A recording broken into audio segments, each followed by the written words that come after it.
ಇತ್ತೀಚಿನ cockroach Janata party ಪ್ರತಿಭಟನೆಯ ನಂತರ ಪ್ರಧಾನಿ ನರೇಂದ್ರ ಮೋದಿ ಜೆನ್ಸಿ ಜಪ ಮಾಡ್ತಿದ್ದಾರೆ. ಸೋಷಿಯಲ್ ಮೀಡಿಯಾವನ್ನ ಹೆಚ್ಚು ಬಳಸಿ ಯುವಜನತೆಯನ್ನ ತಲುಪಿ ಅಂತ ಎನ್ಡಿಎ ಸಂಸದರಿಗೆ ಕಿವಿ ಮಾತು ಹೇಳಿದ್ದಾರೆ.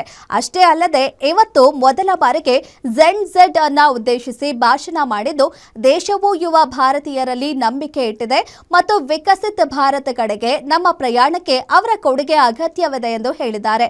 ಇಂದು ಐಐಟಿ ದೆಹಲಿಯ 57ನೇ ಘಟಿಕೋತ್ಸವ ಉದ್ದೇಶಿಸಿ ಮಾತನಾಡಿದ ಪ್ರಧಾನಿ ಮೋದಿ, ನಿಮ್ಮ ಮೇಲೆ ನಮಗೆ ಸಂಪೂರ್ಣ ನಂಬಿಕೆ ಇದೆ, ದೇಶಕ್ಕೆ ನಿಮ್ಮ ಅವಶ್ಯಕತೆ ಇದೆ ಎಂದು ಹೇಳಿದರು. ಪ್ರತಿಯೊಂದು ಪೀಳಿಗೆಯು ತನ್ನದೇ ಆದ ನಿರ್ದಿಷ್ಟವಾದ ಸವಾಲುಗಳನ್ನು ಎದುರಿಸುತ್ತದೆ ಮತ್ತು ಅದಕ್ಕೆ ಅನುಗುಣವಾದ ರಾಷ್ಟ್ರೀಯ ಜವಾಬ್ದಾರಿಯನ್ನ ಹೊಂದಿರುತ್ತದೆ. ಪರಿಹಾರ ಹುಡುಕಿಕೊಳ್ಳುವ ಧೈರ್ಯ ಇದ್ದವರಿಗೆ ಸವಾಲುಗಳೇ ಅವಕಾಶಗಳಾಗಬಹುದು ಎಂದಿದ್ದಾರೆ. ಮುಂದಿನ 3-4 ದಶಕಗಳಲ್ಲಿ ಇಂದಿನ ಯುವಕರು ತೆಗೆದುಕೊಳ್ಳುವ ನಿರ್ಧಾರಗಳು ಭಾರತದ ಅಭಿವೃದ್ಧಿಯ ಮೇಲೆ ಮಹತ್ವದ ಪರಿಣಾಮ ಬೀರುತ್ತದೆ ಎಂದು ಪ್ರಧಾನಿ ಹೇಳಿದ್ದಾರೆ. कहा गया भारत ये नहीं कर पाएगा, लेकिन आज पहली सेमीकंडक्टर यूनिट्स में प्रोडक्शन शुरू हो चुका है.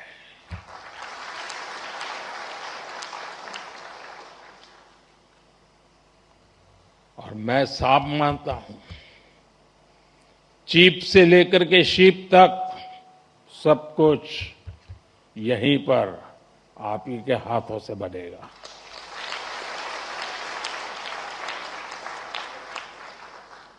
और कहीं कोई युवा पूरे आत्मविश्वास से कह रहा है, first in my blood line to make a chip in India. आज हमारे युवा अपने लॉन्च व्हीकल्स बना रहे हैं, रॉकेट लॉन्च कर रहे हैं और ऐसी उपलब्धियां हासिल कर रहे हैं